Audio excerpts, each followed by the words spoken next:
tentar gravar aqui uma explicação do conteúdo do segundo reinado, basicamente usando aquele planejamento que eu usei em sala de aula. Eu estou com ele aqui na minha frente, então eu vou só passar aqueles tópicos que eu passei na sala e na data de hoje, né? Eu não terminei de passar o conteúdo inteiro ainda, mas eu já vou explicar até o final, que daí já fica gravadinho. Sempre que algum aluno me pedir para fazer um vídeo assim, eu vou fazer, porque o objetivo final é sempre o aluno aprender. Então, se tem um aluno interessado em tentar aprender, eu vou tentar dar o jeito. Às vezes gasta um tempinho, mas vale a pena. Então, eu fiz esse slide aqui para ajudar, para trazer algumas imagens, só para tentar fixar melhor o conteúdo. Mas a sequência aqui vai ser a mesma daquela folhinha que eu uso em sala de aula, com o conteúdo que eu passo no quadro. Beleza? A primeira parte do conteúdo que eu passei ali para vocês é relacionado a como funciona o sistema político do Brasil no segundo reinado, né? Dom Pedro I já tinha feito uma constituição meio bosta, né? Uma constituição meio zoada ali, onde ele tinha um poder moderador que dava a ele o poder de cancelar todos os outros poderes. E o filho dele, né, o Pedrinho II, ele vai herdar esse poder moderador. Então, ele também vai ter esse poder de fechar os outros poderes. Né? Só dar uma recapitulada aqui no negócio que não está no slide, que é só para lembrar como que o Pedrinho II assumiu o poder. Né? O Brasil passou pelo período regencial depois do Dom Pedro I ter renunciado, e o filho dele era muito novo, então o Brasil foi administrado por um tempo por regência trina, regência una e por aí vai. Aí depois de muita instabilidade política, a galera ali que estava no poder se articula para dar um golpe e colocar o Pedrinho com 14 anos de idade no poder. Esse é conhecido como golpe da maioridade. Pedrinho II está no poder, vamos entender como é que funciona o governo dele. O Brasil, ele é marcado por um tipo de parlamentarismo diferente do parlamentarismo que tinha na Inglaterra. A gente inclusive estudou o conteúdo da Revolução Inglesa e a gente viu que o parlamento tomou o poder, né? Para quem foi aluno desde o começo do ano, pegou essa parte. Então, aqui tem um quadro comparando o parlamentarismo inglês com o parlamentarismo brasileiro, que é chamado de parlamentarismo às avessas. Né? Porque, do contrário, até só observando a setinha aqui, a gente já observa que tem alguma coisa esquisita aqui no parlamentarismo do Brasil. Como que deveria funcionar um parlamentarismo seguindo o modelo britânico? Né? O rei, que até tem uma observação aqui, reina, mas não governa, que está ali mais como figura de autoridade, mas quem tem um poder central é o primeiro-ministro. Mas quem escolhe o primeiro-ministro é o parlamento. E quem escolhe o parlamento são as pessoas numa eleição direta. Né? Então o povo escolhe os parlamentares escolhem o primeiro-ministro. Beleza? Até eu comentei na sala que, por exemplo, se o primeiro-ministro for meio ruim, fizer um monte de cagada, a galera do parlamento consegue se articular muito rápido para tirar ele do poder. Né? E esse é o modelo inglês. Agora, o modelo brasileiro é essa zoeira aqui que a gente está vendo. Né? Tem primeiro-ministro, tem parlamento, tem eleições e tem imperador. Só que aqui no inglês, o rei existe, mas ele não governa. Agora, aqui no do Brasil, ele é o cara que tem um poder praticamente sozinho, né? Os outros aqui até existem, mas só existem enquanto o imperador concorda com eles e eles concordam com o imperador. Senão o imperador, no estalar de dedos ali, pode tirar esses caras do poder, né? Pode tirar o primeiro-ministro. Então, é ele que nomeia o primeiro-ministro. Já começa por aí, né? O cara não vai contrariar ele, né? Então é ele que está escolhendo quem vai ser o primeiro-ministro. Então por isso que é às avessas, né? Aqui no inglês é o parlamento que escolhe o primeiro-ministro. E no brasileiro é o imperador que escolhe o primeiro-ministro. E o primeiro-ministro escolhido pelo imperador que vai ter que responder aos parlamentares, né? E os parlamentares são eleitos pelo povo. Só que aí parece que eu estou dizendo que o povo tem algum poder, né? Só é bom a gente lembrar que o voto ainda é o voto censitário, lá da época do primeiro reinado. Então, vota quem tem renda, vota quem é rico. Né? Quem não tem renda não participa da votação. Então, esse é o modelo de parlamentarismo que tem no Brasil. Ou seja, segundo o reinado inteiro vai ser dominado pelas elites. Né? Quem tem poder político vai ser quem tem dinheiro e pode votar. E o poder vai sempre ficar concentrado nas mãos do imperador. Aí o segundo tópico ali, seguindo a folhinha, né, vou até acompanhar aqui também, para ver se não errei em alguma coisa no slide, é relacionado à questão ali entre o Brasil e a Inglaterra, que vai dar uma treta, né, vai ter uma tensão entre o Brasil e a Inglaterra. Por quê? Já ali no primeiro reinado, quando o Brasil teve que lutar pela sua independência e ter a sua independência reconhecida pelos outros países, a Inglaterra foi lá, reconheceu a independência do Brasil, show de bola. Só que o Brasil teve que assinar um acordo comercial com a Inglaterra, né? Um acordo de privilégios comerciais ingleses. Então o Brasil sempre tinha que priorizar relações comerciais com a Inglaterra. Isso deixava o comércio brasileiro meio amarrado, né? E durante o segundo reinado, o Brasil vai inventar de fazer essa tarifa Alves Branco, né? Que até errei ali, tá? Tarifa Alves Brancos, né? Tarifa Alves Branco, que vai dar fim a esses privilégios comerciais ingleses. Agora o Brasil vai poder ter relações comerciais primeiro com qualquer país que ele quiser ter relações comerciais. Os ingleses vão ficar putinho, né? Porque era muito legal ter o Brasil ali à mercê da economia inglesa. Aí a galera da Inglaterra vai ficar puta da cara e vai meter uma lei chamada Lei Bill Aberdeen. E aí, na verdade, eu acho que Lei Bill Aberdeen é redundante, porque Bill Aberdeen já deve significar alguma coisa relacionada à lei. Enfim, medida da Inglaterra para proibir o tráfico negreiro no Brasil. Então os ingleses têm tanto poder que eles conseguem meter essa, né? Eles se dão ao direito de aprisionar qualquer navio brasileiro suspeito de estar traficando escravizados do continente africano para o Brasil ou de qualquer lugar, né? Então eles podem prender, eles podem julgar o pessoal que está nesse navio, enfim, eles podem fazer o que eles quiserem, né? Então, o Brasil, em resposta a isso, vai lançar uma lei em 1850 chamada Lei Eusébio de Queiroz, que vai estabelecer o fim do tráfico negreiro no Brasil, né? Sabendo que a Inglaterra não ia deixar passar nenhum navio é, negreiro, o próprio Brasil vai lançar uma lei em 1850 proibindo o tráfico negreiro, né? Então, é bom lembrar dessa lei aí, porque isso muda bastante coisa no contexto do Brasil. Agora, para conseguir escravizados vai ser mais difícil, a mão de obra escrava em algum momento vai começar a ser substituída por mão de obra assalariada e por aí vai. E para fechar ali, né, com chave de bosta ali, a relação do Brasil com a Inglaterra, a gente tem a questão Christie. Esse maluco aqui é o William Christie, é o embaixador inglês aqui no Brasil. Eles vão acusar, ele, né, vai acusar o Brasil de ter saqueado um navio inglês que naufragou aqui no Brasil. Se eu não me engano, foi no Rio Grande do Sul. O navio naufragou ali bem pertinho da praia. E aí tinha uns produtos ali, provavelmente tinham o seu valor, não sei que produto que era. E aí a galera do Brasil foi lá e saqueou, né? Provavelmente foi isso que aconteceu. A galera do Brasil foi lá e saqueou esse navio. Então o embaixador já acusou os brasileiros de ladrão, né? De ter roubado aquela carga. E aí, mais na sequência, assim, de uma data para outra, no Rio de Janeiro, teoricamente, né, uns marinheiros ingleses que estavam bêbados começaram a brigar na rua com uns brasileiros. E aí aquele negócio de briga de bar, né?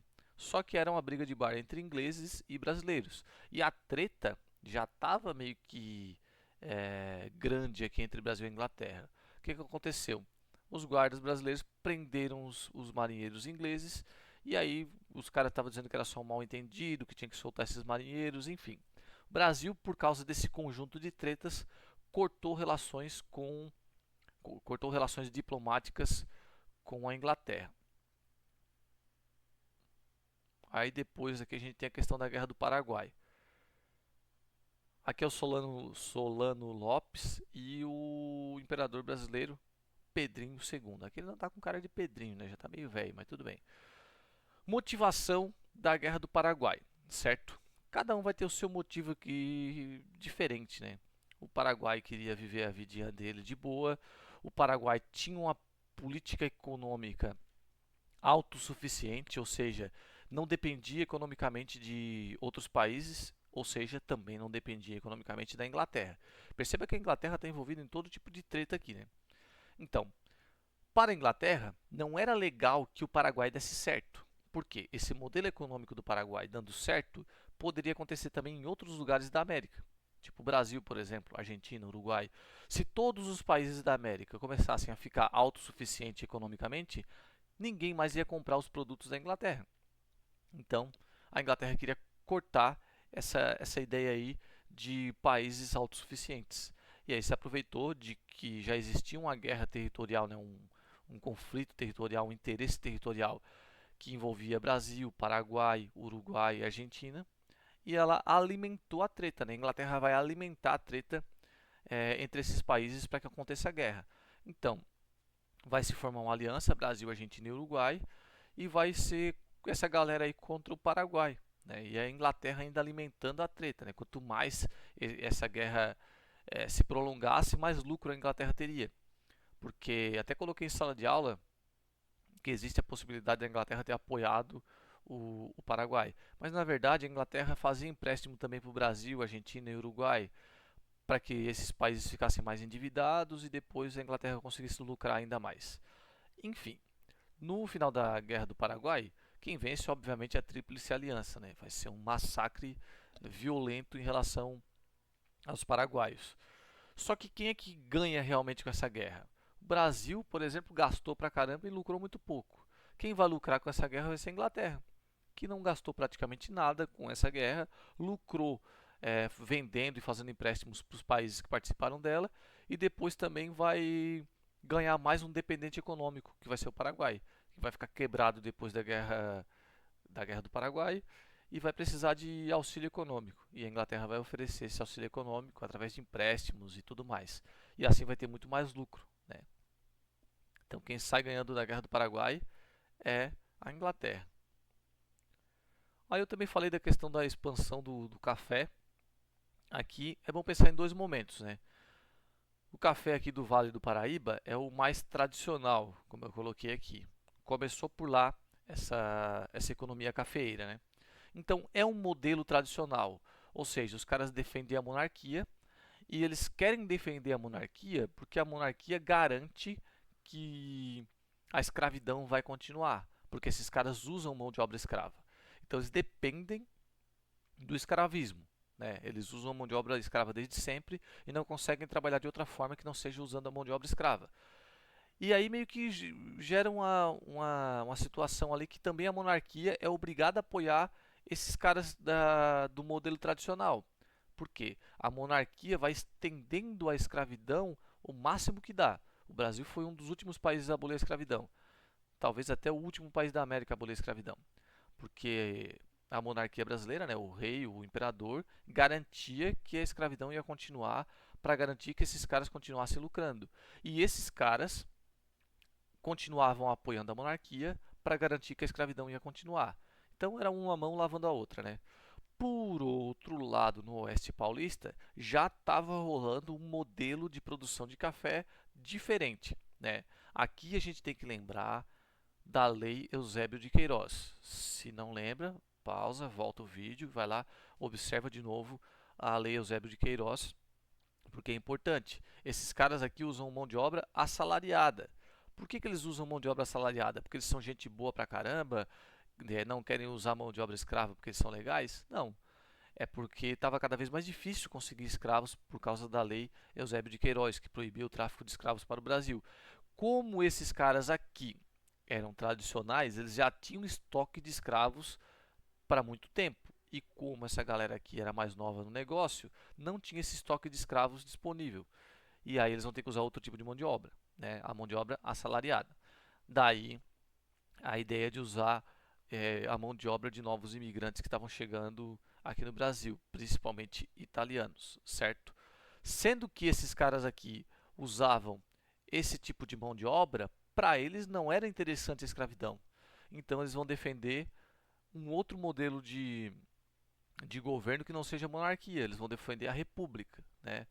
Só defendia a monarquia quem tinha algum interesse com essa monarquia. No caso desses caras aqui, eles queriam manter a monarquia para manter o escravismo. Esses caras aqui usavam mão de obra assalariada, então eles não precisavam manter o escravismo. Né? Por isso que eles vão começar a defender a ideia de república. Então, vocês sabem que eu não cobro data nas minhas provas, né? Mas a Lei Eusébio de Queiroz, 1850, a partir dela já começa uma pressão para abolir a escravidão, né? E aqui a gente já vê os caras começando a falar em república, então a república vai ser proclamada em 1889, né? Então já começa a se encaminhar a partir daqui uma ideia de república no Brasil. Aqui é uma consequência direta do café, né? A modernização vai vir para o Brasil à medida que a economia do café vai se desenvolvendo. É claro que é uma modernização muito regional, né, nos lugares onde tinha essa produção de café. Vai começar a se desenvolver mais ferrovias para distribuir o café para os portos, né?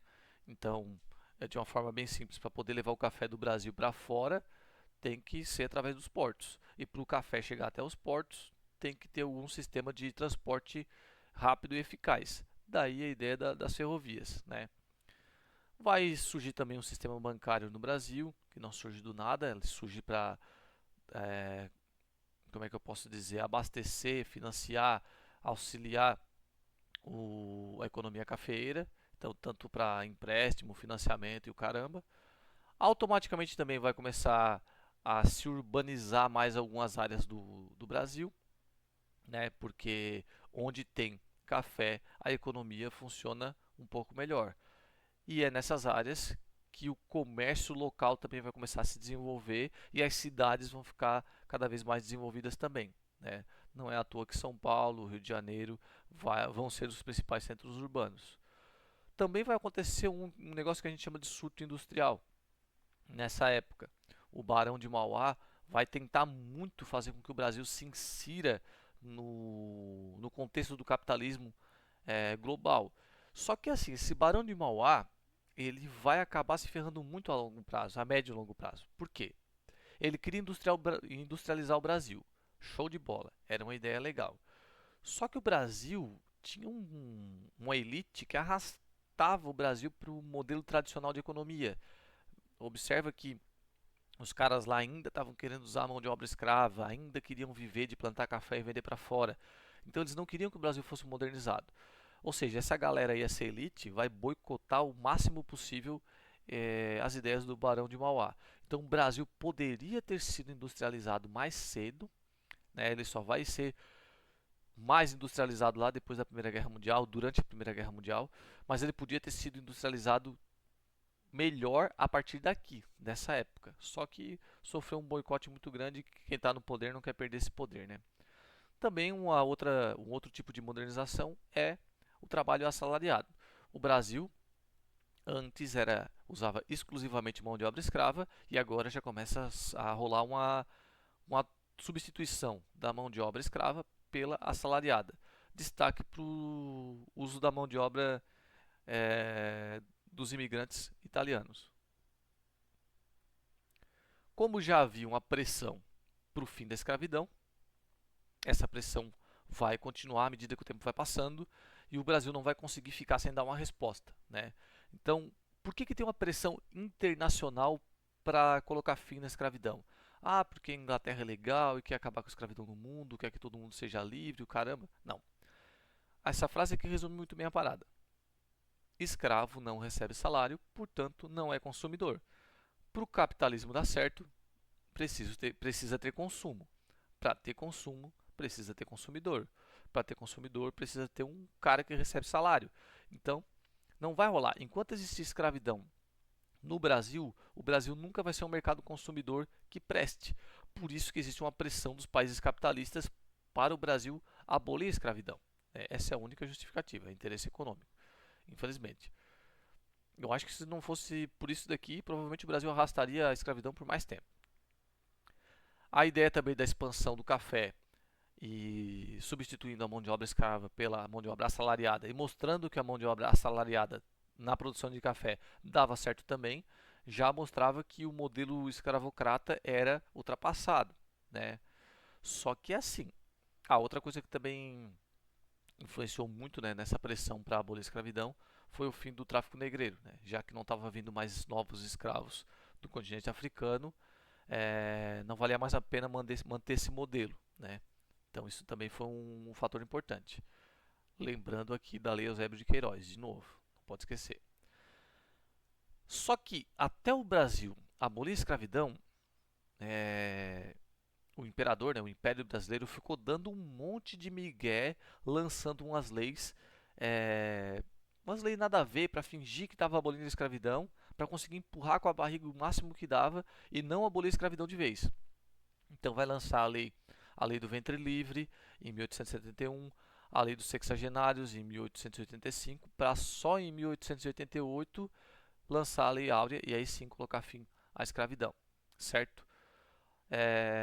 Até essas leis aqui são chamadas de lei para inglês ver, né? Existe esse ditado aí, não sei se alguém conhece, mas é lei para inglês ver, porque a lei do ventre livre parece que está dando algum tipo de liberdade. Olha só, considerava livre todos os filhos de mulher escrava, né? Então, meu português aqui está horrível, né? Filhos de mulher escrava nascidos a partir da data dessa lei. Então, ventre livre, né? Está dizendo que o ventre da mulher é livre, ou seja, o filho que está dentro daquele ventre vai nascer livre. Nossa, que legal, show de bola. Só que é assim, imagina que você é um bebezinho, nasceu e você é livre. Parabéns. Só que a sua mãe é escrava. E aí, o que que tu vai fazer, cara? Tu vai sair do ventre da tua mãe andando de boaça, né? Vai fazer a tua própria mamadeira, vai mamar de boa e vai se cuidar sozinho? Não vai dar, né? Existe um período ali que a criança é totalmente dependente da mãe e mesmo que a criança seja livre, ela vai gastar o tempo da mãe, que é escrava. Ou seja, a criança vai nascer devendo para o dono da escrava. Não sei se deu para entender. Então, acabava que essa criança tinha que trabalhar um certo tempo para pagar a dívida dele, né? Porque a mãe dele deixava de trabalhar para cuidar do filho. Então, olha o nível da cretinice dos caras, né? Fora que às vezes essa criança era livre, mas não saía dali. Porque, pô, o teu pai tá ali, a tua mãe tá ali, uma boa parte da tua família tá ali. Então, para sair dali em liberdade, tu teria que sair sozinho e abandonar a tua família. Então, era uma lei feita só para enganar os outros. Parecia que dava liberdade para os filhos, mas na prática eles ficavam ali presos de qualquer forma. Lei dos sexagenários é também outra parada muito ridícula. Concedia liberdade aos escravos com mais de 60 anos de idade. Agora tu pensa, a expectativa de vida de um escravizado era de 30 anos, se eu não estou enganado. Se o cara chegasse aos 60 anos de idade, já era um milagre inacreditável. Então, um cara que chegasse a 60 anos de idade abaixo de um milagre inacreditável, ele ia chegar lá todo baleado, né? Ele ia chegar lá sem saúde, ia precisar ser cuidado por alguém. Então, é outra coisa muito triste também essa parte. É, na verdade, acabava acontecendo um abandono. Quando esse escravizado chegava aos 60 anos de idade, estava muito baleado, já não trabalhava mais como antigamente, o proprietário desse escravizado aproveitava dessa lei para dizer assim: ó, agora tu é livre, sai da minha fazenda. E abandonava o cara na rua, entendeu? Então era uma lei que foi usada para dizer: ó, estamos libertando os escravos. E na prática só servia para torturar os escravos ainda mais. Fora que tinha outros esquemas que o cara tinha que trabalhar mais 5 anos para pagar não sei o que de dívida, não sei do que lá. Então era um absurdo, né? Era um abuso. E aí vem a Lei Áurea, assinada pela Princesa Isabel, que não assinou essa Lei Áurea para salvar todo mundo, não foi nenhum tipo de heroína, nada disso. Foi uma pressão gigantesca até ela assinar essa Lei Áurea. Só que é bom lembrar que em 1888 foi assinado esse documento e os escravos todos foram libertos a partir desse documento. É óbvio que o Brasil tem essa parada de existe lei, mas nem todo mundo precisa obedecer essa lei, né? Vai ter fazenda que vai continuar escravizando como se nada tivesse acontecido. Como é que esse escravo vai chegar a ter essa notícia? Enfim, vai acontecer todo tipo de coisa até que aconteça a liberdade real. Fora que os caras que foram realmente libertos nunca receberam nenhum tipo de indenização, restituição, não tiveram acesso à educação, não tiveram acesso à terra, não tiveram oportunidade, não tiveram acesso a um emprego decente, à saúde, lazer, nada. Não tiveram acesso a nada, foram soltos assim do jeito que estava. Então, teve a liberdade no papel, mas não teve a liberdade real. Ficaram largados na sociedade do jeito que dava e não tiveram amparo do Estado para nada. É ridículo pensar também que quando os escravos foram libertados, né, quando aconteceu a abolição da escravatura, quem pagou a indenização foi a coroa do Brasil, né, foi o Império Brasileiro, pagou a indenização para os donos dos escravos. Veja bem, não é tu pensar, nossa, os escravizados foram torturados durante séculos. Então agora a gente vai pagar uma indenização para eles para tentar nos redimir do que a gente fez com essa gente. Não, é o contrário. O Império Brasileiro vai pagar a indenização para os donos de escravos. Tipo assim, ó, eu estou tirando a tua propriedade, que é o escravo, e vou te pagar, né, por essa propriedade que eu estou tirando de ti. É ridículo, mas foi isso que aconteceu. Existe uma classe que é muito privilegiada no Brasil. Agora sim, caminhando para o final e pensando na questão da República, né? Existem alguns motivos que vão levar à proclamação da República. Então, um dos motivos já está meio que explicado antes, que é a questão do café. Né? Existia uma região que era mais modernizada e já pensava numa república. Vou tentar pegar o slide aqui que falava disso. É esse, né? Que já tinha uma galera ali que apoiava as ideias republicanas, certo? E tem a questão religiosa, porque a Igreja Católica não gostava muito do sistema de padroado que existia no Brasil. Eu acho que eu expliquei o sistema de padroado quando eu expliquei o conteúdo do primeiro reinado, né? Mas qualquer coisa eu tiro alguma dúvida disso na sala. A questão militar, porque na Guerra do Paraguai o Brasil venceu, os soldados foram relativamente bem na Guerra do Paraguai e estavam botando pressão para poder participar mais das questões políticas no Brasil, porque os soldados não participavam, não tinha participação política nenhuma. E eles achavam que com o prestígio que eles tiveram na Guerra do Paraguai, eles poderiam exigir alguma coisa é, relacionada a esse mérito, né? Exigir participação política relacionada a esse mérito. E também sobre essa questão militar, é bom pensar na parte dos escravos também, porque durante a Guerra do Paraguai, os escravos foram levados para guerrear, com a promessa de se você lutar a guerra e voltar vivo, você vai conquistar sua liberdade, né? Então tinha muitos escravos lá. E no começo da guerra tinha lá algumas tropas que era misturada, os brancos e os negros. No começo era aquele negócio, né? Os brancos sendo o mais escroto possível, mais babaca, né? Falando, não vou lutar com esse negro, não sei o quê. E aí tinha toda aquela questão do racismo. Só que ao longo da guerra, que durou mais de 5 anos, começa a acontecer as coisas de guerra, né? Um soldado negro precisa proteger um soldado branco. Às vezes um soldado branco cai em batalha, um soldado negro vai lá, acolhe ele, leva, resgata, leva para o tratamento. Então começa a gerar aquele vínculo de parceria, né, entre soldado, é o chamado irmãos de arma, né? Então ao fim da Guerra do Paraguai, o soldado branco começa a enxergar no soldado negro um irmão de arma, né? Um cara que lutou a guerra como um brasileiro, como qualquer outro. Então surge essa questão aí também, né? Então os militares da Guerra do Paraguai também vão pedir o fim da escravidão por conta dessa questão, né? Aqui vai ter dois movimentos de os dois movimentos são republicanos, tanto a corrente evolucionista quanto a corrente revolucionária. A corrente evolucionista queria que a república fosse proclamada devagarzinho, para não acontecer nenhuma ruptura muito grande, para não acontecer alguma mudança muito grande, porque eles tinham medo de que a classe popular conseguisse assumir o poder de alguma forma. Então, o Brasil sempre teve as elites mais ricas no poder e queria manter assim. Então, essa é a corrente republicana que queria manter as coisas assim. Já a corrente revolucionária queria que a república viesse para o Brasil, mas que viesse através de uma revolução popular, que o povão conseguisse assumir o poder. A gente já sabe mais ou menos qual foi que venceu. De novo, a, a galera que tinha um poder vai continuar no poder e quem vai vencer esse debate vai ser a corrente evolucionista. E aí acontece a proclamação da República, que nada mais foi do que um golpe de Estado, né? Deodoro da Fonseca, um militar, vai dar um golpe de Estado no dia 15 de novembro de 1889, com os determinados apoios, e vai depor Dom Pedro II e vai assumir o poder como o primeiro presidente da República Brasileira, né?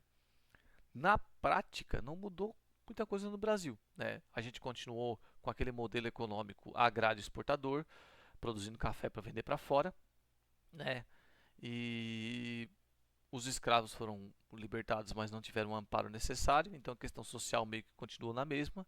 E a política, embora pareça que tenha mudado, a elite saiu do poder, né? A elite, no caso portuguesa, saiu do poder, mas continuou a elite no poder, né? Não vai ter um presidente da classe popular em nenhum desses momentos aqui. Ou seja, na prática, a proclamação da República não mudou muita coisa na vida do brasileiro médio, certo? E aí agora o que falta é criar vergonha na cara e estudar, beleza? É isso.